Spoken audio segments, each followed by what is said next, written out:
Thank you. Thank you. It's a pleasure to be here. I'm going to try and close this day. It's been a long day. I'm going to start with this quote. This is one of my favorites. In 1998, they asked Bill Gates to do a visionary quote, and he said, "Eventually, everyone's business card is going to have an email address." That's not even 20 years ago. I'll be very honest, if you meet somebody here today and they give you a business card and it doesn't have an email address, there's only one conclusion: that person must be bloody rich. That is the only logical conclusion after 20 years. We live in this world where we're constantly online. Technology isn't special anymore, it's really normal. And selfies are almost the exemplary function of that. Sometimes we cross boundary. What we see is that this is, for example, a radiologist selfie. This is clearly taking it one step too far. And I think we're actually on a transition. We're only halfway there. I remember the old normal. This is an ad from 1980 when there was a 10 megabyte hard disk on sale for $3,495. And in those days, technology was actually easy to sell. I mean, I'm a technologist. We would introduce technology to users. Users had no idea how to use technology in those days. And in many cases, they even had a completely wrong way of using technology, often with disastrous consequences as a result. You feel sorry for the guy, but he doesn't actually work in healthcare anymore. I think we're on that transition from old normal to new normal, and it's amazing to see how some of these consequences are absolutely completely normal in our behavior. This is one of my favorite examples of that. This is a Santa Claus letter that a young girl wrote to Santa saying, "Dear Santa, how are you? I'm good. Here's what I want for Christmas," and then the Amazon URL of exactly what she wants to have under the Christmas tree. And I think this is exactly where we are. It's the first opening line of A Tale of Two Cities by Charles Dickens. It's the best of times, we see amazing opportunities, but it's the worst of times. We see as companies that we have difficulty in capturing all the information that our customers or patients are actually putting out there. Time is ticking, and the real insight actually isn't happening. But I think the most fundamental is we're getting into a world where everything is connected, and that is not an easy thing. I'm an engineer. This is the first week of engineering school. This is what every engineer needs to study. It's the linear pendulum. It's simple and it's elegant. And then they unhinge one hinge, and what happens then is nothing short of spectacular. It's the same mass, it's the same volume, but because the two forces are now connected together, it becomes a dynamic system. And what is interesting is the resulting motion is completely ununderstandable for our linear brains. You're all looking at that going, huh? I mean, how does that work? And these are only two things connected together. What will happen in an economy where the network is now connecting everything to everything? It basically means linear doesn't work anymore. It means that things are accelerating and going faster. And that's one of the reasons why I love being out there in Silicon Valley. I spend almost half of my time in Silicon Valley. You see things that are amazing. This is a company that I spend a lot of time with. This company called Skydio. These people build autonomous drones. These people build drones that fly themselves, and they avoid trees and obstacles. And these people say driverless cars is so 2013. But a drone where you have to balance the weight versus intelligence ratio, that is really exciting. And this is why I love being there. You see the thunder of disruption. You feel that technology is going to fundamentally change things. And I get really excited about that. But then they put me in front of a board of directors of a hospital, for example, and these people often don't see the same excitement of technology that I do. And I think this is exactly what we have to figure out. You've seen amazing things today, but the question is, when do you have to move? There's a fundamental theory about this called optionality. This is any idea or any concept or any model. You start something, you grow, you peak, and you decline. This is the cycle of life. When do you have to think about the next thing? Not when it's going down, it's too late. Not even when you're at your peak, that's too late. What you have to do is when you're actually doing really good, that's when you have to reinvent yourself. That's when you have to figure out what your next move is going to be, and then you can keep reinventing yourself. That is this optionality. And I started playing around with that. I developed a theory called the day after tomorrow, and I would like to conclude the day with that theory. It's so stupid that it's actually going to stick in your mind. And what I want you to think about is, if you look at companies, organizations in time, attention, budget, talent, and you look at value creation, I want you to think about three buckets: today, tomorrow, and the day after tomorrow. What is today? You spend a lot of time in today. Today is the 112 emails that you get on Monday morning you didn't even know you were going to have the Friday night before. What is tomorrow? Tomorrow is Budget 2017. And many of us work in companies where we have to do budgets, and we spend a lot of time thinking about Budget 2017, and when we actually have the Budget 2017, everybody agrees that it's completely outdated, but we spend some time in tomorrow. And then there is the day after tomorrow. Ideas, concepts, business models, technologies that could really, really change and move the needle. How much of your time do you spend in today, how much in tomorrow, and how much in the day after tomorrow? And many people say to me, 70-20-10. If it's 70-20-10, you're actually doing fine. But this is like New Year's resolutions. 2nd of January, I'm going to eat less. I'm going to exercise more. This is the New Year's resolutions every Monday morning when you drive to work. You think, I'm going to spend 70-20-10. And when you drive on Friday night back to home, you think it wasn't 70-20-10. It was actually 93-7-0. And if it's 70-20-10, you're fine. If it's 93-7-0, you're in trouble. Because if you look at value creation, of course today is important. This is current value. Of course tomorrow is important. That is future value. But those ideas, concepts, business models, and technologies that are in the day after tomorrow, they could really transform your organization and help you in that optionality to completely rethink what you do. If it's 70-20-10, you're fine. If it's 93-7-0, you're basically screwed. Think about this. For you, your team, your company, your brand. As you can imagine, this is the simplest model in the world. And I was severely disappointed about a month ago. I did a workshop with a big Japanese company. And after a whole day spending really interesting work on that with this Japanese company, the CEO came up to me and said, "Thank you very much for the workshop, Mr. Hinssen, but your model is wrong." And I said, "How can this be wrong? This is the dumbest model in the world." And I'll never forget it. This was on a blackboard. He took a big red marker and he drew something on that and he said, "This is what you forgot." And I said, "What is that?" And he said, "This is the shit of yesterday that we have to clean up." And it creates negative value. And this is what I want you to think about when you go home. You've seen amazing things that could help your company into this day after tomorrow, but what is your balance in your company between the shit of yesterday and the day after tomorrow? And if you don't get that right, you're fundamentally not going to even make it to the day after tomorrow. And I spend all my time worrying and thinking exactly about that. How do you organize for the day after tomorrow? And let's be honest, healthcare in the day after tomorrow is nothing short of spectacular. This is what we've done all day. We've looked at things that are tomorrow and the day after tomorrow. Let's be honest, we've seen things that there is no average patient anymore. In healthcare in the future, there is no average patient.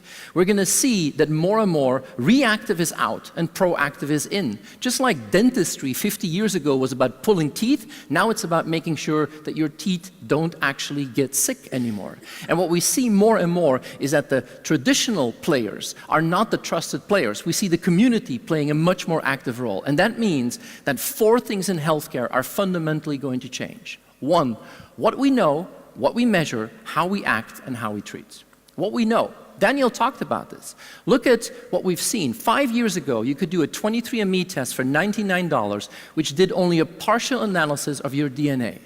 But just 2 weeks ago, we now have Veritas, which for $1,000 does your complete, full human genome. Just 16 years ago, Craig Venter was the first person to decode a human genome, and it cost $100 million. Now, 16 years later, it's $1,000. And not just our genetics, our microbiomes, the other 93% DNA in our body are going to be something that we know everything. So what we know is fundamentally changing. Then, number 2, what we measure. Everything you see on this picture, everything that you see on this slide is something that will be in a wearable just 2 years from now. And that's why we have the Google X working with Novartis to build things like glucose monitors into diabetes, into our contact lenses. What we know changes, what we measure, and how we act. This is going to be the biggest fundamental shift in healthcare. What we're going to see more and more is that this is the new reality. The patient will see you now. Patient centricity becomes the leading game in healthcare of tomorrow. And finally, how we treat. We're now going to be able to make drugs specifically for you. That's why the FDA in the US has recently gone to a mechanism called precision FDA, because the way that we make drugs today based on averages is about as medieval as bloodletting. And that's what is going to change in the next couple of years. So what we know, what we measure, how we act, how we treat is going to change. And that's even getting started. The most amazing company I know today in Silicon Valley is called Calico. It was founded by the people who founded Genentech.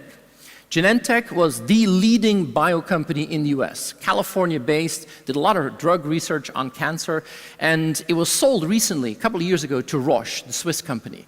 And this man was actually the CEO and the chairman of Genentech. He's also, by the way, the chairman of Apple. This is Arthur Levinson. He is the most interesting person in healthcare in Silicon Valley today, because he founded Calico together with Google, and what they say is, I spent my whole life building drugs to cure people who are sick.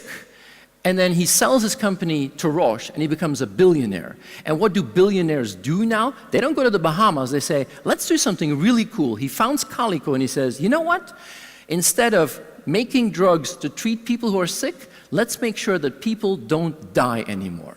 Wow, that's really cool. The horrible thing about these people is you can never win on a cocktail party. If you meet them outside and you say, well, what do you do? And they say, well, I cure death. Well, what can you say, right? I mean, I don't know what you do, but you can't beat that.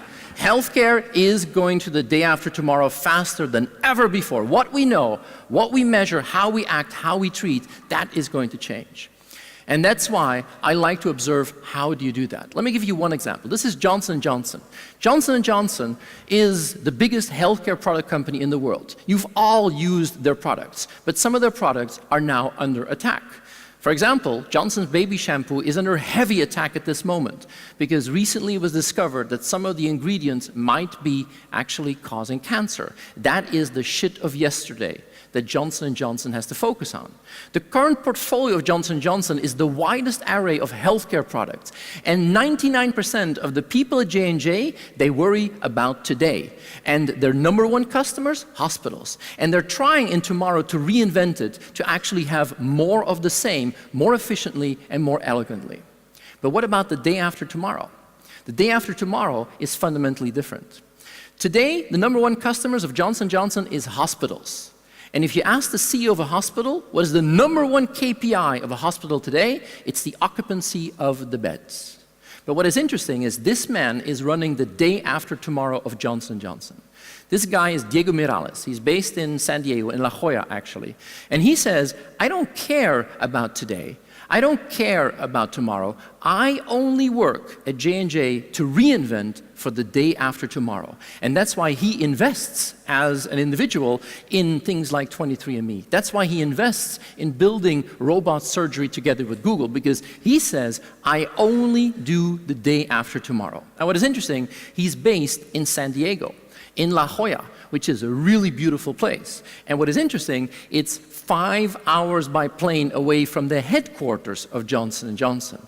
It's 3 time zones away, because he says, if I would be doing the day after tomorrow in the headquarters of Johnson & Johnson, I would have to spend 97% of my time on corporate politics to explain myself to the people who are focused on today and tomorrow. That's why I have my 300 people in San Diego.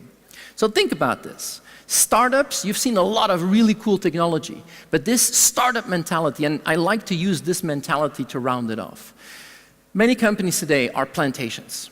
I have done my life in startups. Startups live in the rainforest. The rainforest is a really scary place. You can get bitten by a snake and you die instantly. The mortality rate in a startup is 97%. But most traditional companies are plantations. I mean, if you run a banana plantation, you wake up every morning thinking bananas, and you go to bed thinking bananas, and you think about more bananas, and more yield with bananas, and more productivity bananas. But the chances, if you run a banana plantation, that you ever think of anything else except bananas is zilch. And what many of these plantations do is they want to buy startups. But the problem is that doesn't work. It doesn't work because the rules of the rainforest and the rules of the plantation are completely different. The rules on how you live in the rainforest as a startup are fundamentally different.